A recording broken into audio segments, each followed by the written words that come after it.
Hey,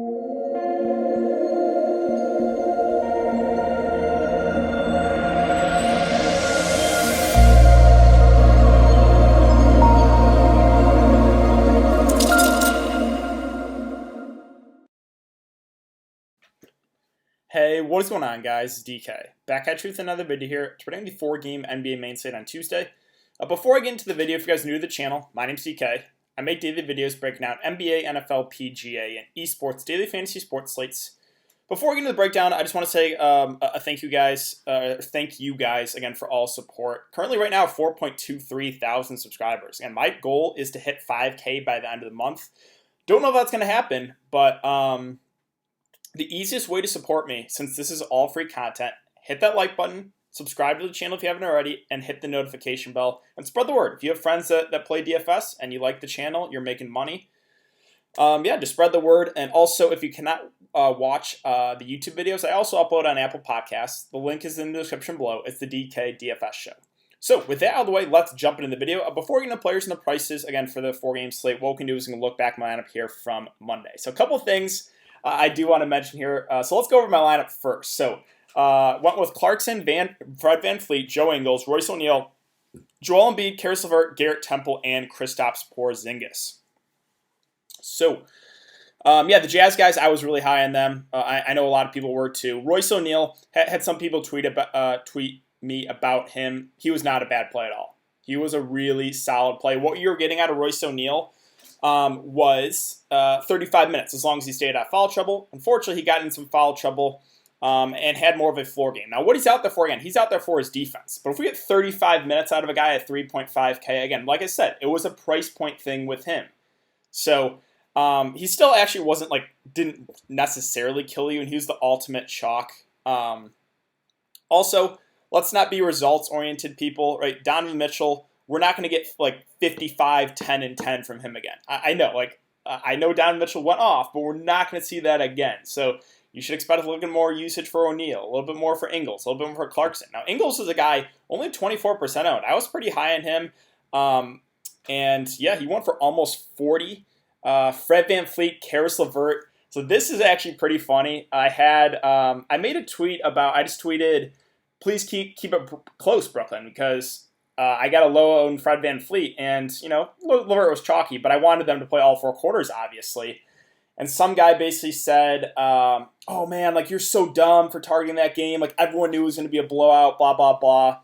And I was just like, okay, whatever. I replied to him and just mentioned, I was like, hey, I talked about the blowout risk. I said the blowout risk is real, but the game stays close. It has enormous upside. So the funny thing is the game actually did stay close. Brooklyn brought it back, so I go to tweet at the guy, and he blocked me. That made my day kind of. The starters did get pulled with 4 minutes left, so we actually missed out on 4 minutes out of Fred VanVleet. He was 26% owned. He went for 60. We missed out on 4 minutes. He could have won for 70. Caris LeVert, again, missed out in 4 minutes. He could have easily won for close to 60. And then Joel Embiid, I mentioned really liking him. I wanted to get him over a chalky Jokic. Jokic was 60+% owned. I was a little bit tilted by the overtime because got bailed out a little bit there. I did mention Jamal Murray, really liking him. Now, I didn't get to him. The reason being I preferred Fred VanVleet slightly. Fred VanVleet outscored him and didn't play his full minutes, and Jamal Murray got overtime. Now, I'm not saying Jamal Murray was a bad play. I was really high on him. For my roster construction purposes, I slightly preferred Fred VanVleet. I also mentioned Donovan Mitchell as a high upside play, but I talked about, hey, I don't really want to play 4 Utah Jazz guys. And I played 3. I didn't want to play 4. And I'm sure Mitchell went crazy, but yeah, I just didn't want to play 4 Utah Jazz guys. And then finally, I want to mention, people really are ruthless, man. I had so many people tweet me about Jamal Murray after the first quarter. What's going on, Jamal Murray? Terrible play, blah, blah, blah. He went for what? Close to 60? And then OG Anunoby. I had at least 5 people tweet me about, OG's trash. Why do you like him? Blah, blah, blah. He went for close to 30 at 3.5K. It's guys, I know it's not great when your player starts slow, but don't freak out when there's still basketball to play. Seriously. Finally, I want Porzingis in the late night hammer there. I just liked his matchup individually. I know he's going to be low owned, so we'll see how it goes. Basically, my lineup depends on a low owned Embiid and a low owned Porzingis. Garrett Temple, I mean, I wanted to play. I originally had Norman Powell. I was kind of hoping OG was out. I could have just went OG there in 8 salary, but I want Temple. Now, he wasn't terrible, but man, the start of the game, the first quarter, he missed like 5 straight wide open threes. I was like, oh man. But yeah, that's it. That's basically the look back. So we will see how it goes. All right, let's take a look at some of these numbers here for the 4-game slate. We have the Magic and the Bucks. It's the 225 over under. The Bucks are 12-point favorites. We actually have Aaron Gordon now questionable. I thought for sure he was going to be out, but I guess they're leaving that up in the air. So we could see Aaron Gordon. That's obviously would take a hit to those Magic value plays I mentioned in the Game 1 slate or Game 1's video that I uploaded. But would, if he did play, would I guess make the Bucks or the blowout chance less likely, even though it still would be likely. We got the Heat, the Pacers, the 216 over under. The Heat are 4-point favorites. Thunder Rockets a 225.5 over under. OKC are 1.5-point favorites. And the late night hammer here, Blazers, Lakers a 230 over under. Lakers are 5.5-point favorites. So let's get into the player by player breakdown. We'll start with center and Anthony Davis at 10-4. Guys, I am really high on AD and LeBron James. I think you want to get at least one of those guys in. Now, can you play both? I think it's viable. I think both could definitely still get you there. But I'm prioritizing one of the Lakers right now and James Harden with no Russell Westbrook. I mean, you're a bold man if you fade James Harden with no Russell Westbrook in the playoffs where he's going to play 40-plus minutes. That's all I'm saying. But yeah, I am really, really high on AD, really high on LeBron. I think I slightly give the edge to LeBron James because of the matchup, right? Portland's at least big. They have big bodies that they can throw at AD. Zach Collins had us up in the air, but they have, Nurkic, they have Whiteside. I guess they can throw Wenyen Gabriel on him, even though he would get abused. Whereas, who is going to guard LeBron on the Trailblazers, right? It's not going to be CJ. It's not going to be Dame. You think it's got to be Melo, right? And Melo right now is a terrible defender. If they try to throw Gary Trent on him, right? So I like both the Lakers. I think I slightly do prefer LeBron. Nurkic is at 9-1. You guys know I love playing Yusuf Nurkic. He has been a little bit more up and down, but the games that Lillard kind of struggle, it's Nurkic, it's CJ. Now, the 9.1K price, you're not really getting a huge discount on him, so I think he's more of just a contrarian play. I'm prioritizing one of the Lakers studs and James Harden on this slate. Vucevic is kind of the same thing. Now, if Aaron Gordon is out, I mean, he's going to eat up all the usage, but there's definitely some blowout risk here too. So Vucevic, like Nurkic, just a little bit more contrarian. Both still have upside, but for a cash game setting, it's one of the Lakers stars and it's James Harden for me. Now, Bam Adebayo's at 7-4. I like this price on him. The minutes haven't been as high on him, but I think they go up a bit because of the playoffs. Maybe 35 minutes from Bam Adebayo. And 7-4 is way too cheap. So I like the price point on him a good amount. Miles Turner's at 7-2. I would just much prefer getting to Bam at a similar price. I'm not getting to Steven Adams. Definitely not getting to 5-2 Jeff Green. Brook Lopez is interesting at under 5K. He's been a really solid point per minute guy for this Milwaukee Bucks team. Sure, the matchup is not necessarily the best against Nikola Vucevic, but if we get 30-plus minutes out of Brook Lopez, don't be surprised if he easily goes for 30-plus. So I actually kind of like Brook Lopez here at 4-7. Kelly Olynyk, with everyone now basically healthy for the Heat, it's probably a stay. I mean, I want to see what his minutes are going to be like, but I'm just worried that he could be limited a bit. So I'm going to pass for now on Kelly O. I'm not getting to 4 or 5 Bazley with all the OKC guys back. I'm not playing Whiteside or PJ Tucker. The Lakers centers are interesting here because we know Portland runs huge, right? When Zach Collins is out there, that's 2 7-foot guys in Collins and Nurkic. They have Whiteside off the bench. So I think this is a game that JaVale McGee and Dwight Howard get good run. Now, they do kind of split the center minutes with Howard, with McGee. Howard's at 3-7. I mean, if we get 20 minutes out of Dwight Howard, I think that's really solid. I also think JaVale McGee at 3-1, where is he? He's 3.1K. I mean, if we get at least 15 minutes out of him, he has a really good shot to get you at least 15 fantasy points, right? He's a really good point per minute guy. So I have interest in both these Lakers centers. Yeah, I think right now they're really solid for value. Zach Collins, so he did already get ruled out. I'm interested to see what they do with their starting lineup because Wenyon Gabriel came in for him. He is not a great point per minute guy, but if we get like Zach Collins minutes, which is like 20 to 25 for Wenyon Gabriel, I think it's a viable punt. You're really not going to feel great about it, right? But he's 3.2K. I think he would be in play. Let's see. Noel actually intrigues me a little bit. I'm just worried that because we know Houston runs small ball. Does OKC match it? I don't know. Because Noel's a guy that's going to play 15 to 20 minutes off the bench in normal games. Maybe he goes less here because it's a small ball team. But if he does still get those minutes, I think he's a viable punt. Might prefer the Lakers centers to him, but they're all pretty similar plays. All good point per minute guys. All right, that basically wraps up. So let's move on to power forward. Giannis Antetokounmpo is at 10.5. This is a tricky one for me because I really like that price on Giannis. I know Orlando plays slow, but it just does. It's a price point thing with Giannis Antetokounmpo. Can you play Giannis, Harden, and one of the Lakers starts? I think you can. I think there is enough potential value on the slate if you wanted to do that. The upside is absolutely enormous on Giannis. I think the minutes go up slightly on him. Like maybe 30. We get 35 out of Giannis. So yeah, I really do like Giannis. It's just I think I slightly give the edge to Harden, one of those Lakers stars right now. And again, there is risk with this game. There's definitely some blowout risk, and maybe the chance that he doesn't play his full run. But it's a risky fade for sure. Let's see. Aaron Gordon. So this is pretty big news. He went through practice. Let's see. I'm just reading this. If he feels good to be able to practice.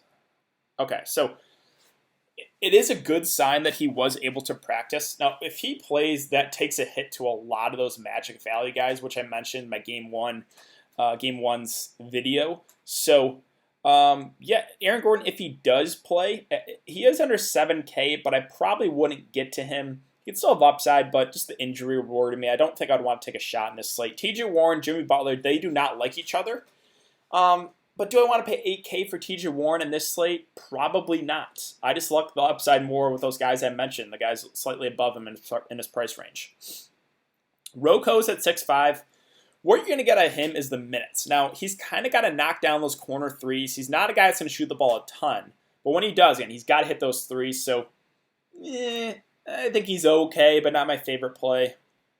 Kuzma at 6.4. I'm just not going to get to him at that price point. I know he's been playing really well. It's a great matchup, but 6.4K, I still think he's viable. But again, I just want to get to one of LeBron or AD for sure. Gallinari, the minutes have been down. Do they go up in the playoffs? I think the answer is yes. And I think they could run small ball 5 with him at the 5. Do you want to take a shot and hope that Billy Donovan extends him? Because if I knew Danilo Gallinari was going to play 35 minutes in this matchup, I would really like him. I don't know if that's for sure, though, because of what we've seen in the regular season. I'm not getting to 5.8 Melo. I'm definitely not getting to 5.7 House. I'm not playing Basley, not chasing that. James Ennis, so this is kind of dependent on Aaron Gordon news. If Aaron Gordon is out, I think James Ennis actually makes a pretty solid value play. I guess even if Aaron Gordon plays, like Ennis was still getting decent runs, so he would be a potential punt on a slate right now that's setting up for stars and scrubs. So would like him a lot more if Aaron Gordon's out. But if Aaron Gordon is in, I still think he will get decent run and would be in play, again, as a punt play. That's really it for power forward. Let's move on to small forward. I already mentioned I really like LeBron James. I slightly prefer him to AD. But love both those Lakers guys. It's just the best possible matchup against Portland. Portland plays zero defense, and we're going to get close to 40 minutes on LeBron or AD as long as nothing crazy happens, no injuries, no foul trouble, no blowout, right? So I love LeBron. I love AD. I think you're going to want one of those guys in your lineup. Jimmy Butler's at 7.6. Again, him, TJ Warren do not like each other. If I was going to pick one of those guys, I would give the edge to Jimmy Butler over TJ Warren. He's just a guy that will do a little bit more, whereas TJ Warren is a little bit more scoring dependent.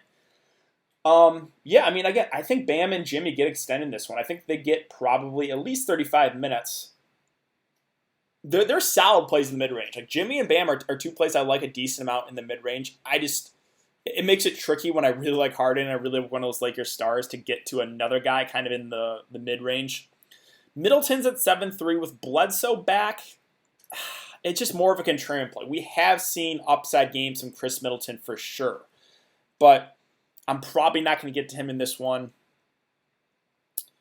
Oladipo's at 6-2. It's not really the best spot here against Miami. I don't know if I want to pay 6-2 for Oladipo with basically everyone healthy again besides Sabonis. Now, Eric Gordon is at 5-5. DraftKings did a good job pricing him up, but he's going to start. And when there's no Russell Westbrook, he is the number 2. Now, sure, he's only played 2 games, could be a little bit rusty, and he is scoring dependent. So the floor is a little bit low, but I think we get 35 minutes out of Eric Gordon, and he is going to be their number 2. We have seen massive games from Eric Gordon when one of Harden or Westbrook are out. So I think the price will lower his ownership, but I still have a good amount of interest there at 5-5. Again, my worry is only played 2 games since he's come back, so maybe a little bit rusty, and he is very scoring dependent. So if his shot is not falling, he does have a low floor. That's the thing I have been stressing about with Gary Trent all year. He made me look kind of dumb those first few games when he could not miss, but I'm just not paying 5-2 for Gary Trent. He has to hit those corner threes. I would just rather get to a guy with Eric Gordon, who is the number 2 in the offense right now, whereas Gary Trent is like the number 4, number 5, maybe. So much prefer Eric Gordon to Gary Trent Jr. I'm not getting to Macklemore Rivers with Eric Gordon back. Terrence Ross, this is kind of dependent on Aaron Gordon news. If Aaron Gordon is out, then that makes a lot of Orlando guys very viable. So right now it's just a wait and see. Duncan Robinson's at 4-3. He was 3-5 on the game 1 slate. I think that's too cheap. Miami has shown that they want to give this guy minutes. And he has the ability to nail threes. Now, sure, kind of the same thing I mentioned with Eric Gordon, with Gary Trent Jr. He is scoring dependent, so if he's not hitting those threes, does have a somewhat low floor. But if we get 30 minutes out of Duncan Robinson at 4.3K, I think that looks pretty good right now for value. Let's see. Other options. Yeah, if you want to take a shot on KCP, Danny Green, and hope the Lakers maybe tighten the rotation a bit. The thing with them, like I've said with a lot of guys so far, they have to hit their corner threes. If not, a super, super low floor. Iguodala's at 3-3. It's a viable punt. I don't know what his minutes going to be like. If I had to guess, I would say we get probably 25 minutes out of Iguodala. It's the playoffs, and he's a veteran. Like that's what they signed him for, is for the playoffs. So, and he's 3.3K. I think he's in play as a value play for sure. All right, let's move on to shooting guard. So yeah, I already told you guys I'm super high on James Harden 11-7. I know the price is up, but you're a bold man if you fade James Harden without Russell Westbrook in the playoffs. I'm just not doing it. It's a revenge game too. I'm just playing Harden and moving on. He has the potential upside to literally go for close to 100 fancy points. I think his floor, if he's playing really bad, is probably 55. So yeah, I love Harden here, even at 11-7. CJ at 8-1. I'm just not super high in these Trailblazers price points. Just much prefer getting to the Lakers. If you want to game stack it and play one of LeBron or AD and run it back with the Blazers, I think it's fine. When I want to target CJ and Nurkic is when Lillard struggles. So Lillard's price is way up though too. It's just the Trailblazers price points don't look amazing. SGA's at 6'9". He's kind of been struggling, but I have interest in the OKC guards here. It's a really, really good spot here against Houston. And these guys, all three, again, since Houston runs small, like SGA, Schroeder, and CP3 are all going to play huge minutes. I have interest in all three. Now, which one do I prefer the most? I think CP3 has the most upside, whereas maybe Schroeder looks the best for his price, but it's a close one. It really is close. They're all three pretty similar to me. I have interest in all three. Again, Schroeder's at 6'1". We're going to see 30-plus minutes out of all these guys in an amazing matchup. Kendrick Nunn's at 5'6". He's getting benched. Do not play him. Again, don't play Austin Rivers at 5'3" with Eric Gordon playing. Fournier, Ross, again, some of these Magic guys, this is strictly dependent on Aaron Gordon, if I want to consider these guys. Heroes of 4A, I'll probably pass there. Let's see, other options. I think that about does it. Again, Green, KCP. Lakers could tighten the rotation. I'm fine if you play one of them. You just know they have to hit those corner threes. They're 3-and-D guys. That's all they're out there for. Let's move on to point guard. So Harden's at 11-7. Lillard's at 11-4. I just can't. I know Lillard has been amazing, but I just cannot prioritize him over James Harden at a similar price point. Sure, Lillard's going to be a lot lower owned. If you want to go Lillard over Harden and be risky in GPPs, fine. It's just, again, not the way that I'm going to go. Yeah, obviously, again, no Russell Westbrook. That's why I'm so high on James Harden. Now, CP3 is at 7-7.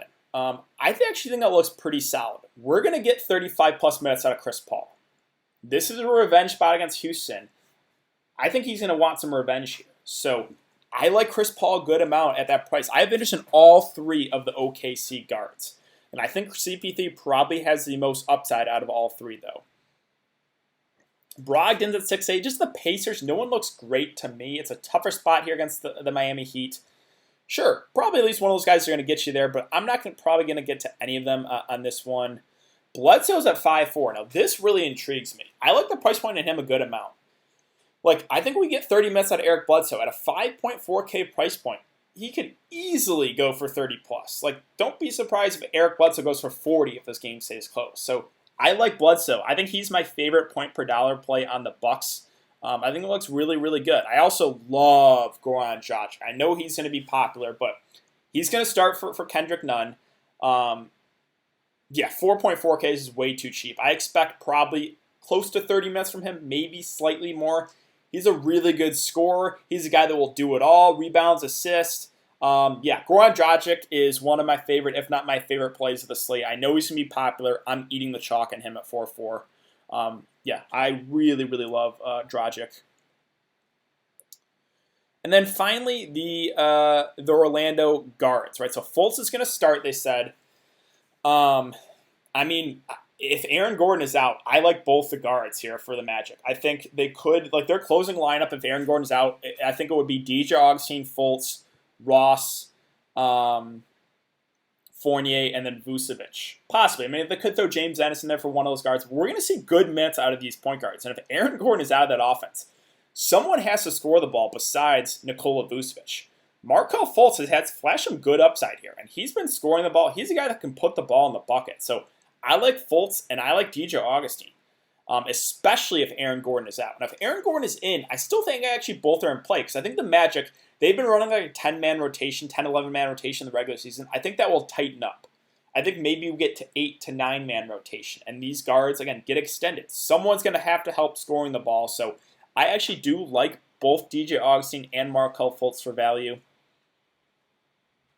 My concern there is the blowout risk, but if you're targeting such a cheap guy, it doesn't really matter that much. Like, it matters more for a guy like Giannis Antetokounmpo, right, if he misses like a full quarter, as opposed to like a DJ Augustine at 3.5K.